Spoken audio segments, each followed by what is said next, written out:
ब्रह्ममुरारिसुरार्चितलिङ्गं निर्मलभासितशोभितलिङ्गं जन्मजदुःखविनाशकलिङ्गं तत्प्रणमामि सदा शिवलिङ्गम्।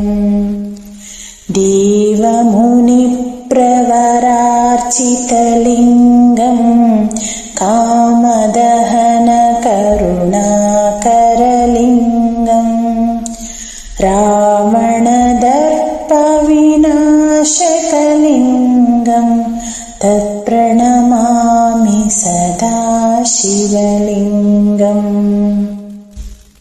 सर्वसुगन्धसुलेपितलिङ्गं बुद्धिविवर्धनकारणलिङ्गं सिद्धसुरासुरवन्दितलिङ्गं तत्प्रणमामि सदा शिवलिङ्गम्।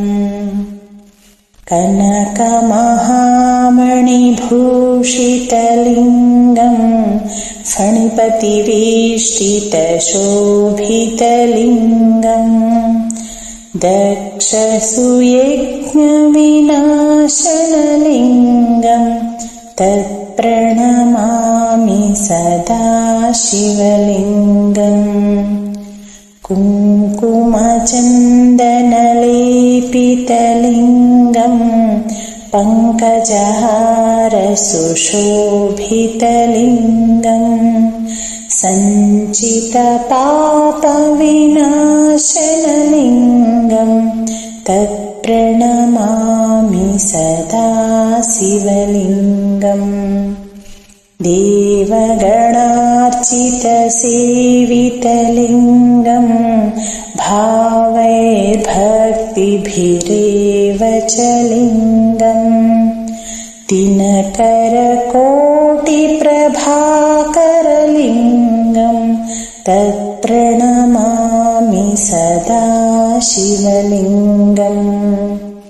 अष्टदलोपरिवेष्टितलिङ्गं सर्वसमुद्भवकारणलिङ्गं अष्टदरिद्रविनाशकलिङ्गं तत्प्रणमामि सदा शिवलिङ्गम्। सुरगुरुसुरवरपूजितलिङ्गं सुरवनपुष्पसदार्पितलिङ्गं परमपदं परमात्मकलिङ्गं तत्प्रणमामि सदा शिवलिङ्गम्।